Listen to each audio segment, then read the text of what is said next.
Everyone, welcome back to my channel Tulika's lifestyle. কেমন আছো তোমরা সকলে? আশা করছি সকলে ভীষণ ভালো আছো। আমিও কিন্তু বেশ ভালো আছি। তুলিকাস লাইফস্টাইল আরও একটি ভিডিওতে তোমাদের সকলকে জানাই অনেক অনেক ওয়েলকাম। তো রেডি হয়ে গেছি, আজকে যাব হচ্ছে বগুলাতে, বগুলা গুলমোহরে। তোমাদেরকে তো আমি আগেই একটা ব্লগে বলেছিলাম যে সামনে আসছে একটা স্পেশাল দিন, যার জন্য একটা চুড়িদার আমি বানাতে দিয়ে এসেছিলাম, তো সেইটা আনতে যাব। তো আমার বাবা বলেছিল দুর্গাপুজোয় শাড়ি যখন কিনতে গেছিলাম, তো তখন আমার বাবা বলেছিল যে শাড়ি টাড়ি কিছু একটা নেই। তখন আমি বলেছিলাম যে না বাবা, শাড়ি নেবো না, অনেক শাড়ি হয়ে গেছে আলমারিতে। তো শাড়ি খুব একটা আমার পরাও হয় না, এই চুড়িদারগুলোই পরি। তো বাবাকে বলেছিলাম একটা মানে তুমি আমাকে টাকা দিয়ে দিও, আমি চুড়িদার বানিয়ে নেবো। তো আজকে সেই চুড়িদার বানাতে যাবো, বাবা টাকা দেবে। তো ওইখানে গিয়ে তোমাদের সঙ্গে কিছু কালেকশন শেয়ার করবো। তো তোমাদেরকে আমি বলেছিলাম যে সামনে একটা স্পেশাল দিন আছে, সেটা হচ্ছে এই 26শে আগস্ট হচ্ছে আমার জন্মদিন। তো ওই উপলক্ষে আমার হাজব্যান্ড একটা চুড়িদার বানিয়ে দিয়েছে, একটা গোল্ডও গিফট করেছে, সেটা তোমাদেরকে বার্থডে ব্লগে দেখিয়ে দেবো। আর আজকে তোমাদেরকে দেখাবো হচ্ছে গুলমোহরে যাওয়ার রাস্তাটা, কারণ তোমরা অনেকেই আমাকে কমেন্ট করেছো যে দিদি ভাই গুলমোহর আমরা কি করে যাব, রাস্তাটা তোমরা আমাকে মানে রাস্তাটা তুমি আমাদেরকে দেখাও। তো আজকে সেই রাস্তাটাও তোমাদেরকে দেখাবো, আর গুলমোহরে গিয়ে কিছু কালেকশনও তোমাদের সঙ্গে শেয়ার করবো। তো চলো ভিডিওটা দেখতে থাকো। তো এই যে বগুলা স্টেশনে চলে এসেছি। 1 নম্বর প্ল্যাটফর্ম থেকে বেরিয়ে তোমরা এরকম একটা কালী মন্দির দেখতে পাবে। তো সামনে দিয়ে যে রাস্তাটা চলে গেল, সেই রাস্তাতে বেশ খানিকক্ষণ হাঁটতে থাকবে। তো হাঁটতে হাঁটতে দেখবে একটা হাই রোডের সঙ্গে গিয়ে রাস্তাটা যুক্ত হচ্ছে।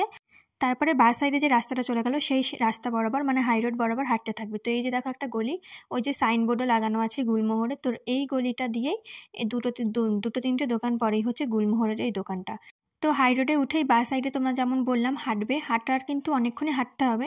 তাও 2-3 মিনিট মতো হাঁটার পরে তোমরা ওই রাস্তার ডান সাইড বরাবর দেখতে থাকবে। তো যখনই দেখবে সাইনবোর্ডটা আর ওই গলিটা বাঁধবে, তখনই তোমরা দুটো দোকান পরে পেয়ে যাবে গুলমোহরের এই দোকানটা। তো চলো তোমাদেরকে কিছু কালেকশান দেখিয়ে দিই। আর যেমনটা বললাম, আমার বাবা বলেছে দুর্গাপুজোয় কিছু একটা নিতে। তো আমি বলেছিলাম যে চুড়িদার নেবো, তুমি আমাকে টাকা দিয়ে দিও। তো বাবা টাকা দিয়ে দিয়েছে, ওই জন্য একটা আমি বানাতেও দিয়ে এসেছি। তো কোনটা বানাতে দিয়েছি সেটা তো তোমাদেরকে দেখাবোই। তো এখানে দেখো বেশ কিছু কালেকশান আমাদেরকে দেখাচ্ছিল, বেশ সুন্দর সুন্দর কালেকশান কিন্তু ছিল। এই যে দেখো কালো কালারের একটা, এই ব্ল্যাক কালারটা আমি আগের দিনও দেখে এসেছিলাম, আগের দিনই আমার ভীষণ পছন্দ হয়েছিল। তো ওই ব্ল্যাকের যে কালারগুলো দেখাচ্ছিল, তখনই আমি বললাম দাদা এটার একটা ব্ল্যাক ছিল না? তো বলার সঙ্গে সঙ্গে দাদাগুলো দেখালো আমাদেরকে। তো ওই ব্ল্যাকটাই আমি বানাতে দিয়েছি। আর কালেকশানগুলো কিন্তু ভীষণই ভালো। আর অন্যান্য দোকান থেকে তোমরা এখানে বেশ রিজনেবল প্রাইসে চুড়িদার পেয়ে যাবে। এমনি তোমরা এখান থেকে পিস নিয়েও আসতে পারো, বা তোমাদের কাছে যদি পিস থাকে চুড়িদারের, তো সেগুলো তোমরা বানাতেও দিয়ে আসতে পারো এখানে। যেমন খুশি তেমন ডিজাইনতে বানাতে পারো। তো ভীষণই সুন্দর ফিটিংস করে বানিয়ে দেয় ওনারা। এই চুড়িদার পিসগুলোর দাম ওই 1200 টাকার মধ্যে ছিল, 1200, 1250 এরকম এক একটা পিসের দাম। তো তোমরা এখান থেকে শুধু পিসও কিনে নিয়ে যেতে পারো। আর এই চুড়িদারগুলো দেখো ভীষণই সুন্দর লাগছিল কালারগুলো, আর ওয়ার্কগুলোও কিন্তু ভীষণ সুন্দর। তো আমার এখানে একটা বানাতে দেওয়া ছিল, সেইটা আমি নিয়ে গেছি, প্লাস আমি একটা বানাতেও দিয়ে এসেছি। তো দেখতেই পাচ্ছ সেই ব্ল্যাকটার উপরই আমার নজর রয়েছে। এই চুড়িদারগুলো আমার ভীষণ পছন্দ হচ্ছিল। এগুলো অর্গানজা কাপড়ের। তা ভাবলাম অর্গানজারটা একটা নিয়েছি, তাহলে এখন একটা সুতির মধ্যে নিই, তাহলে গরমে পরে আরাম পাবো। অর্গানজার তো একটা নিলাম, ওই জন্য আর নিইনি।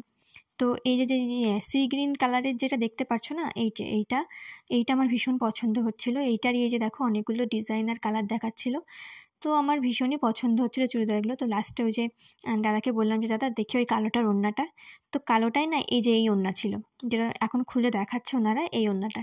তো এই সেম ওড়না আমার আরেকটা চুড়িদারেও আছে। তো ওনাদেরকে বলায় উনি আমাকে মানে আরেকটা ওড়নার সঙ্গে এটা চেঞ্জ করে দিয়েছে। তো ওনারা বললো তুমি ব্ল্যাক অ্যান্ড রেডের মধ্যে যে ওড়নাগুলো আছে সেগুলো তোমরা একটা এক্সচেঞ্জ করে নিতেই পারো। তো উনি মানে ওই দাদাটা আমাকে এক্সচেঞ্জ করে দিয়েছে। তো ওই ব্ল্যাকটা পছন্দ হওয়ার পরে আমি বলছিলাম দাদা ব্ল্যাকের মধ্যে কিছু দেখাও তো, কারণ ব্ল্যাক চুড়িদার আমার বেশি একটা নেই। বিয়ের আগে খুব ব্ল্যাক পরতাম, বাট বিয়ের পরে তেমনভাবে পরা হয় না। তো এই যে দেখো এই ওড়নাটা আমি এক্সচেঞ্জ করে নিয়েছি। মানে ওই সেটের সঙ্গে কিন্তু ওই ওড়নাটা ছিল, বাট ওটা আমার যেহেতু আছে ওই জন্য আমি এটা নিয়েছি। এই চুড়িদারটাও ভীষণ ভালো লাগছিল, কিন্তু এইটার গলার কাজটা একটু হালকা, আর বডিতে কোনো বেশি কাজ নেই, গলায় মানে একটু হালকা কাজ। তো ওইটাই একটু বেশি কাজ ছিল বলে আমি ওটাই নিয়েছি। দাম কিন্তু সেই সেমই ছিল। তারপরে ব্ল্যাকের মধ্যে এই একটা দেখাচ্ছিল, এটা আমার খুব একটা ভালো লাগেনি, মানে একদমই ভালো লাগেনি। বেশি ঘিজিবিজি একটা কাজ। আর ওড়নাটা দেখো মানে কি বলবো, একটু বেশিই কাজ লাগছিল, ওই জন্য আমি প্লেনের মধ্যে চাইছিলাম। আর আমার একটু প্লেন জিনিসই বেশি পছন্দ, বেশি ঘিজিবিজির থেকে। তো তোমাদেরকে দেখালাম কোনটা নিয়েছি। তো বানিয়ে নিয়ে আসার পরে তোমাদেরকে অবশ্যই দেখাবো। তো চলো বাড়ি গিয়ে দেখাই আমি কি চুড়িদার কিনলাম। তো বাজার থেকে মানে বগুলা থেকে চলে এসেছি। আর ওইখানকার কালেকশন তোমাদের কেমন লাগলো অবশ্যই কিন্তু জানিও। আর যে চুড়িদারটা বানাতে দিয়েছিলাম সেটা তোমাদেরকে দেখাবো।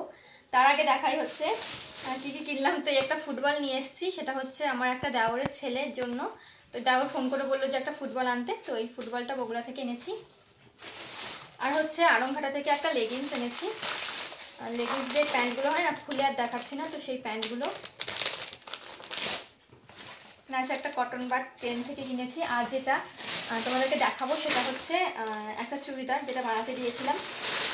তো জন্মদিনের সময় আমি চুড়িদার বা জামা যাই কিনি না কেন, জন্মদিনে আমি কিছুই পরি না। ওই জন্মদিনের মানেই হচ্ছে আমার দুর্গাপুজোর শপিং বলতে পারো। কোনো বছরই আমি জন্মদিনে যে ড্রেসটা কিনি বা বানাই সেটা আমি কখনোই পরি না, সেটা আমি সবসময় দুর্গাপুজোতেই পরি। তো এটাও তাই করবো, জন্মদিনে পরবো না, দুর্গাপুজোতেই পরবো। মানে এটা বলতে পারো আমার দুর্গাপুজোর শপিং। তো দেখিয়ে দিই তোমাদেরকে। এই হচ্ছে প্যান্টটা, স্ট্রেট প্যান্ট। আর আমি ওনাদেরকে বলেছি আমার প্যান্ট জামা একটু ঢিলা ঢিলা করে বানিয়ে দেবে, কারণ 2 দিন পর পর প্রচণ্ড পরিমাণে লুজ হয়ে যায়। এই হচ্ছে প্যান্টটা, স্ট্রেট প্যান্ট, আর এখানে নাতা সিস্টেম করা। এটা ভীষণই গ্লসি একটা কাপড় দেখতে পাচ্ছ, চিকচিক করছে কাপড়টা, সুতির না কিন্তু, এগুলো সব হচ্ছে অর্গানজা। প্যান্টটা কি ম্যাটেরিয়াল আমি জানি না। এই হচ্ছে চুড়িদারটা, পিছাও একটু। তো এই হচ্ছে চুড়িদারটা, এই যে দেখো পুরোটা হচ্ছে অর্গানজা কাপড়ের। এইরকম গলার কাছটা এরকম মানে এরকম পুঁথি দিয়ে ওয়ার্ক করা, পুঁথি আর স্টোন দিয়ে দেখতে পাচ্ছ, ভীষণই সুন্দর দেখতে এটা। আর পুরো বডিতে হচ্ছে এরকম জল জল ছাপা, আর এই হচ্ছে এরকম সুতো দিয়ে কাজ করা, তার উপর দিয়ে চুমকি বসানো, আর এইরকম লেজ লাগানো নিচে দিয়ে। গ্লাস আদা করে বানিয়েছি, ভীষণই সুন্দর দেখতে। তো গেল চুড়িদারটা। আর এই হচ্ছে ওড়নাটাও ভীষণ সুন্দর দেখতে। চুড়িদারগুলো থেকে না ওড়নাগুলো বেশি সুন্দর হয়, আমি দেখেছি এই জিনিসটা।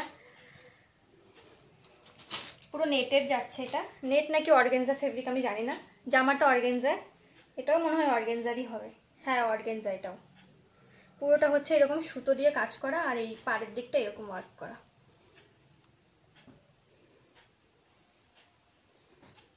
তোমাদেরকে তো বলেই দিলাম বগুড়া থেকে তোমরা কিভাবে যাবে গুলমোহরে। তো তোমরা গিয়ে কিন্তু বানিয়ে নিতে পারো।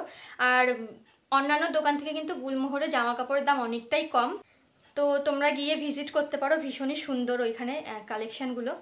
তো বগুড়া থেকে বাড়ি এসে একটু রেস্ট নিয়ে চেঞ্জ করে চলে এসেছি রান্নাঘরে। আমার হাজব্যান্ড নিয়ে এসছে বাজার থেকে চিকেন, তো রাতের বেলা চিকেন রান্না করব। তো ভাবলাম তোমাদের সঙ্গে একটু ছোট্ট করে শেয়ার করি।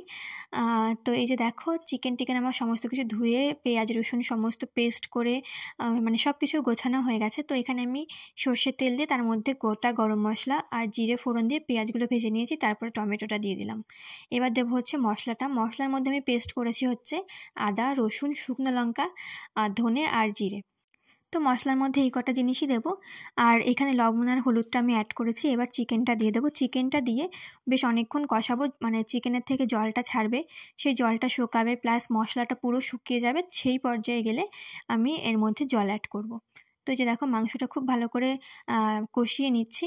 তো তোমরা কে কে চিকেন পছন্দ করো অবশ্যই কিন্তু কমেন্টে জানিও। আর বাইরে হচ্ছিলো সেদিন রাতের বেলা প্রচণ্ড বৃষ্টি, তো বৃষ্টির মধ্যে চিকেন কিন্তু বেশ ভালোই লাগে খেতে। ওই জন্যই আমার বরকে বলেছিলাম যে একটু চিকেন নিয়ে আসো, ভাত আর চিকেন করব। তো এই যে দেখো আমার মাংস কষানো হয়ে গেছে, নিচেতে ধরেও যাচ্ছে, হালকা হালকা জল দিতে লেট হয়ে যাচ্ছিলো। তো সেই পর্যায়ে আমি জল দিয়ে দিয়েছি, বেশ খানিকটা জল দিয়ে দিয়েছি, কারণ এই একটাই মেনু হয়েছিল রাতের বেলায়। তো এই দিয়েই খাওয়া দাওয়া যেহেতু হবে, ওই জন্য একটু ঝোলঝোল করেই মাংসটা নামাবো। তো এদিকে আমার ভাতটাও হয়ে গেছে। তো এই যে দেখো মাংসটা রেডি। আর নামানোর সময় দিয়ে দিয়েছিলাম হচ্ছে ধনেপাতা আর হচ্ছে মিট মশলা। তো এই ছিল আজকে আমার ভিডিওটা। কেমন লাগলো সবাই অবশ্যই জানিও। ভালো লাগলে একটা লাইক করো, একটা কমেন্ট করো, সাবস্ক্রাইব করো আমার চ্যানেলটা। টাটা।